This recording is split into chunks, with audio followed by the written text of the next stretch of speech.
Good day and welcome everybody to the People First Companies Employee Retention Webinar. Yes, welcome. And I am here with Stephen Angel, who is the founder of People First Companies. I'll do an introduction in a second. I just wanted to tell you that this is probably the most important topic we hear about recently is both hiring and retaining your employees. And we have some, I think, very good experience in helping companies overcome this. But before we get too much into that, let's see who's on the call. Good morning or good afternoon, Stephen. How are you? I'm doing well, Mike. And Steve, why don't you tell them a little bit about how you came up with People First Companies? This was your vision. How'd that all get started? Well, I have owned a construction company since 1996. I'm in my 25th year with that, and a lot of learning in business over the years. And in the last many years, not only has the construction industry been very strong, but I have found that by making changes in my business and how I treat people has really led to a lot more freedom in my life, flexibility, and I'm much happier with the way my business is, and it's much more profitable and a whole lot less stress on me. And some of the fundamental changes in how I viewed my employees and how I treated them has really shifted my business and my life in the most positive way. And I believe there's a model of treating people well that can help lead other businesses to success, and I'd like to share it. And this idea came to me in a dream where I actually dreamed about a company called People First Companies, where we take this idea of treating people well and get other companies on board with that basic idea that we treat people well within our companies. And we identify companies that do better business by treating their people better and get everybody on board with this movement that we can be successful, treat people fairly, give them what they need, pay them well, make them feel appreciated, and be successful with our business. You know, it's interesting. I don't know if I did that or what that was. My wife actually works for a company who the founder about 20 years ago, successful company in Colorado, actually had a vision, had a dream. I won't go into a lot of details, but in the dream he saw, it's way before he started his company, a train coming through with the name of his company on it, and that's what started his journey, so to speak, into a really fascinating company. But thank you for that, Stephen. I am Mike Bays. All of you know me. Well, maybe nobody knows me, but I've been an entrepreneur and small business owner in Colorado for 4 decades, probably 3 decades of entrepreneurship. At one point, I was owner or partner and founder in a company that was one of Colorado's top 10 private employers. We had 800 employees across the company. I personally, in my division, had 600. And that's when I was introduced to the devil, the issue that is attrition and retention, how important it is. So I had a sales force, 600 people, sales organization. Our turnover was massive, and it was destroying the company. And so we're going to talk about some of the things we put in place with some talented people to change that, and hopefully that can change your lives as well, or your company situations as well. And as far as the contents of today's, it's basically going to be about how to stop employee turnover. If you're a small business, big business, actually these apply both ways. It's going to talk a little bit about salaries. We're going to talk about recruiters and how evil they are and how they might be affecting your company right now. So we're going to get through all of that so we can get to the real learning process as well. I'd like to kind of give this to Steve in a second so he can kind of go over some recent findings about employee turnover. Steve, why don't you walk them through that? Well, the stats are kind of alarming, right? 7 in 10 workers considering a major career change this year. So what does it mean considering? So maybe people like fantasize about it, but 7 out of 10 of your workers fantasizing about a new job. Well, say half of those that are just fantasizing are actually open to the idea. That's 35% of your workforce that's considering changing careers. That might be changing companies outright or just careers. So that's got to be kind of alarming. What's going on within the company environment that would potentially be wanting them to leave your company? Because that's a pretty alarming statistic.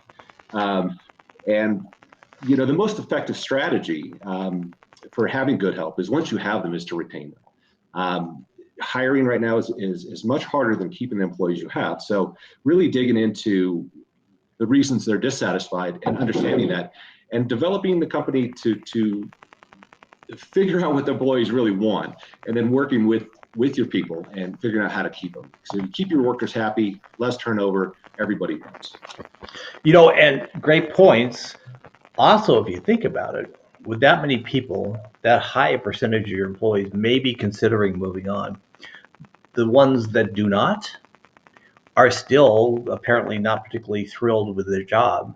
And that's where you kind of get into the employee quit syndrome that's happening so big right Exactly. now. Doing just the bare minimum for you, if that. Yeah. And, a good organization catches that quickly. We used to call that a no surprise management style, meaning we could not be surprised if somebody was unhappy. We would fix it. We would not be surprised if a customer was unhappy. We'd get to them before they were. But if you've got 7 out of 10 people considering it, say 2 do, you've got 5 that are sitting around going, boy, I sure could be doing better. Exactly.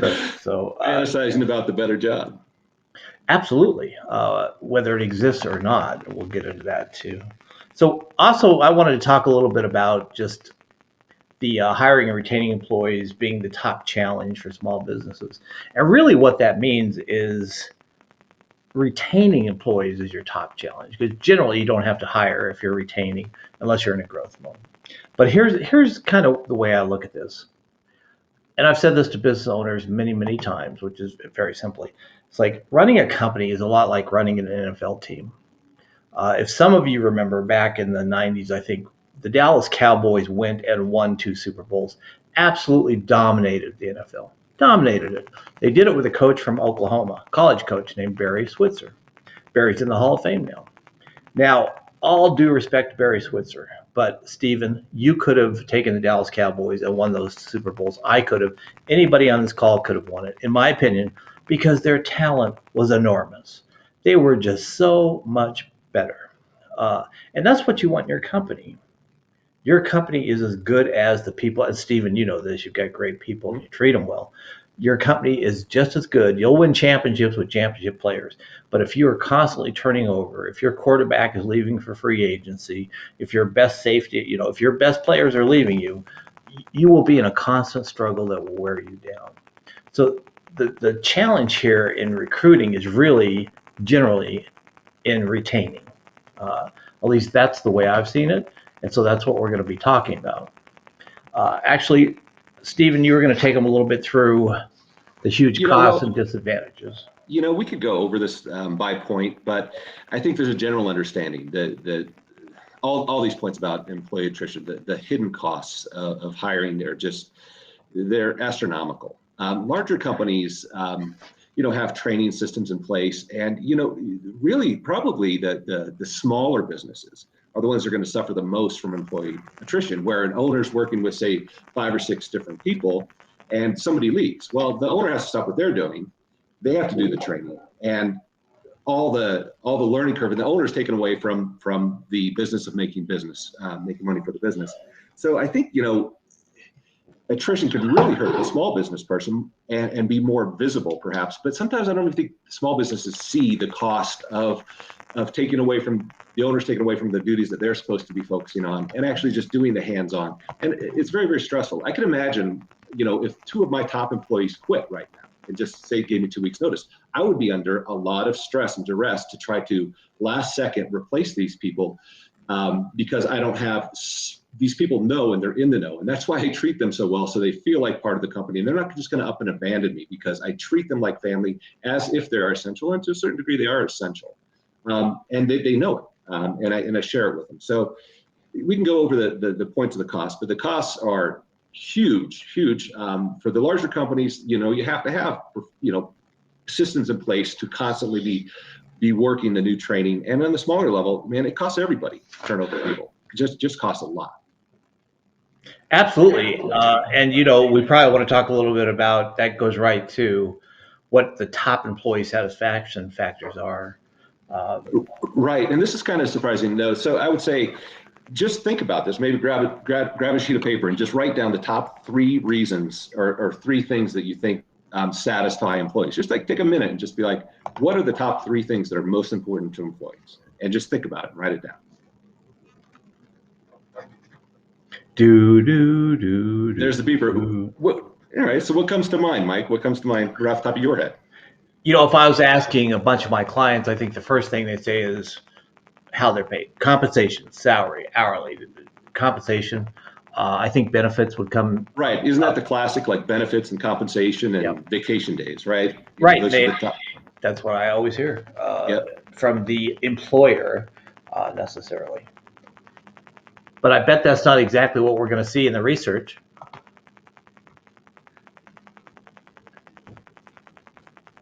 When we actually look at the research, we're going to see this is the Boston Consulting Group. This is a very serious research group. They did 200,000 interviews with employees across the world. That is a lot of interviews. Normally, research, you need 1,200 people to make it viable. 200,000 is plenty. I'm not sure how they did it. We could look into it as far as was it written, et cetera. But here's what they came up with. And again, what we were talking about is my clients are going to tell you salary, benefits, those things. The top 5 things were, 1, appreciation for their work. So I'd like everybody to sit there and think for a moment, how are they showing their employees appreciation for what they do right now? Good relationships with colleagues was number 2. That's amazing to me. I've never heard that come up before in 20 years of looking at this stuff. I mean, it comes up, but not as number 2. But what that means is they want to have a good social and business relationship with the people they sit next to. It's probably a good idea since you're next to them 40 hours a week. Good work-life balance. You hear that? It's important. The ability to go home and shut things off. Our society has moved into a messaging system that you can, it's expected you can text your employees at 10 o'clock at night or 8 o'clock at night or on the weekend. You know what? I think a company should have a policy, except for emergencies, that just doesn't happen. Good relationships with superiors. Number 4. I think that's great. I think it's really important. We'll talk about some ways to do that, because I think you have to train managers how to communicate with employees, because they can't be their best friend, but the other side, they can be great leaders. And then the company's financial stability is really important to them. Interesting. So those are the top 5. So I wonder how those would compare to what we actually see. But Steve, why don't you address the salary side of things?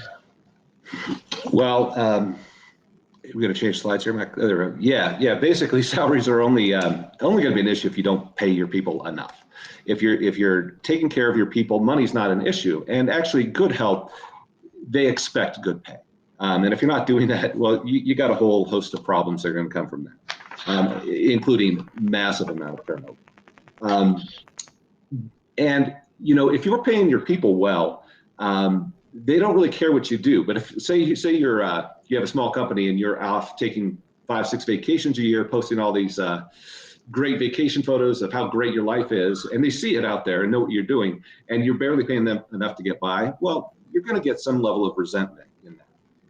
I found that, from a personal standpoint, I've always found myself going into the trenches sometimes and actually going into the field and actually getting with my people and working with them alongside them. And we can't do that in all industries, but just to show that, hey, I'm willing to do the work too, and I'm part of the team, and I'm not off living some extravagant lifestyle while I'm exploiting you. However, I do take a lot of vacations and I like them, but I pay my people well enough and I give them enough time off to take their own vacations. So we're all kind of, there's no one getting rich. And I think on the small business where you can actually see the people who are profiting, well, if you're doing well with your business, just make sure you're taking good care of your people too. Such a good point. I mean, I have seen that in a couple of cases recently where the owners or a business with 10 to 20 employees, maybe 30, have a tendency to flaunt accidentally. It's the Facebook Live thing. Here we are in Mexico. Here we are heli skiing. Is that a thing? Here we are in France. And you know what? That's great. They've worked 20 years really hard and they deserve it. But the problem is they've got employees who have to fight them for an extra $150 a month to get a new something they need. So that builds, I want everybody to listen, that can build resentment. I'm not saying don't live your life. Absolutely live your life. But you shouldn't be putting in front of people if you're not treating them exceptionally well, if they're not getting what they need to. Because that can cause them to go, I'm out of here, or start looking. And speaking of that, the worst thing that could probably happen if you're doing that is when that employee looks at your Facebook or whatever, sees you in Europe having a great trip, the recruiter calls. Now, I don't know how you guys feel about recruiters. I had a good friend who owned a recruiting firm. Uh, but I think they're devils. I think they are evil, and there's no difference. I do. They are. They are horrible people. And if you are a recruiter, I ask you to look at yourself. But I mean, what do they do? They want to take your employees who you've hired, trained, supported, paid for, and loved, and they do it for one reason: money. There's a word for that I'm not going to use. But the big problem with recruiters, they've always existed. The big problem with recruiters is when they're calling your employees when they aren't particularly happy, when they catch them at that bad point. I recently was personally involved in a stay interview process. And Stephen and I are very familiar with stay interviews. People First companies will do those for members. This particular stay interview was a fairly good size construction firm, around about 15 years. Their project managers were their key employees. They ran the projects. They had a 75, 80% annual turnover for like 5 years. It was horrible. So I actually was personally involved in the interviews with some of the project managers. And in every case, each project manager, besides other stuff, but the things that we talked about on the top of the employee happiness were all present. But each one of them was getting called by a recruiter frequently, being every couple of weeks or a month.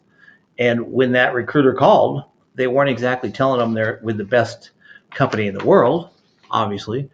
They were trying to earn money and basically take these people away. So the recruiter is basically enticing your employees by making them feel, whether they are or not, and if they are, you're in trouble, that they're probably overworked, that they're not appreciated.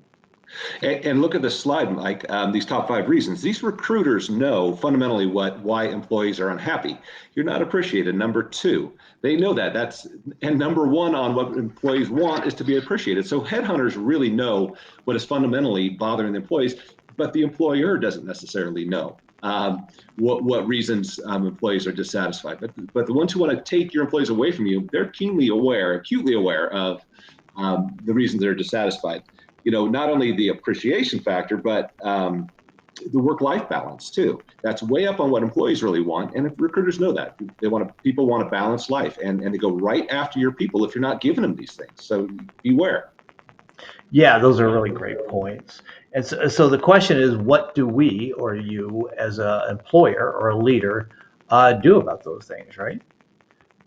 And I think, Steve, why don't you take them through that? Well, how do you, so look at the list of what you think your employees want, and then take a look at these items. These things are actually the things that matter to employees. So if your list doesn't match what's here, you could be facing a loss of your some really good people that you already got working for you. So just do a little comparison and understand that appreciation for the work. I've learned a lot over the years about different personality types and how they affect. I've got one of my best workers ever. All he needs to do is once a month, I just got to say, John, you're doing a fantastic job. I don't know how I could do it without you. If I say that, he's like, thanks, man. That's all I needed to hear. And then he just goes back after it super hard for another month. So whatever it takes, and money would not help him. He'd be like, if I gave him $2,000 or a bonus, he'd be like, okay, thanks. But he needs to hear that. And you need to know your employees, and the more you could personalize and know what each person wants, the better, I think. But look at your list of what you think actually satisfies your employees, and then dig deep into this, because this is what they really want. And that's a really good point, Stephen. What you're doing is basically taking care of those top 5 needs of employees, whether it's those are directly your employees or somebody else's. I'm sorry about that. The appreciation for work is huge. And very few companies that I have ever known, although there are a few, have any actual process, policy in place that a mechanism to make the manager or leader show appreciation for their work and teach them how to show appreciation. You do it naturally, but you'll also train leaders how to do it as well. So we can also kind of take a peek at like how they should quickly address turnover. And this is really what this is all about. This is the guts of this thing. We at People First Companies do, I mentioned, stay interviews. Stay interviews are the opposite of exit interviews. A stay interview is there so you don't lose an employee, so you don't have to recruit, so you don't lose the momentum of that employee's work. And they are essential to find out what's going on. You don't have to have us do it. You'd be very smart to have us do it, but you don't have to. You can do it yourself. As a leader, depending on the size of your company, you could have some people at the senior level, HR, whatever, do it. But the main thing is that you speak and communicate and appreciate your employees. And that's a little, have a casual talk with your employees. When I had 600 employees, we actually had a policy. We had two policies. One, the manager's manager had to have a talk with every employee once a month. It turned into about a third of their job was just talking to the employees, and they would just ask simple questions. We've got a whole sheet of questions we can give you, but basically, what is it that's frustrating about your job? If you were president, if you were me, what would you do differently? You'll learn so much in those interviews, and make sure it continues to happen. Uh, Go ahead, But Steve. the benefit of having People First Companies do this for you is you can get more honest answers potentially, right? Huge, yeah, because, and even then it's kind of difficult, but we have our techniques. We An employee who is talking to an employer is not probably going to tell you as rawly, raw, R-A-W. They're not going to really come from the heart. They're going to kind of dance around stuff. And then you got to peel back the onion.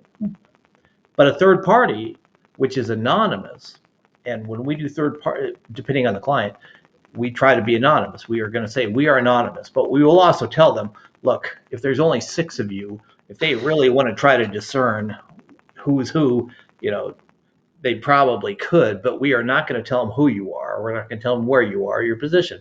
We're just going to tell them what we heard here. That's a huge factor. I am sometimes startled. I was going to say shocked. I wouldn't say shocked.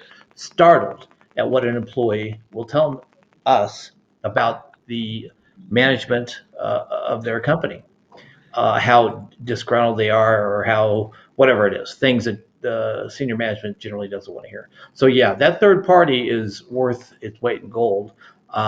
If you've ever done any interviews, which I have in my career, corporate careers, like if you had HR interview you, they're generally pretty. There's no way I'm going to tell them that I hate my manager. Or that my manager drinks and smokes dope at the desk. I'm not going to tell them those things. Anyway, that being said, that's exactly right, Steve.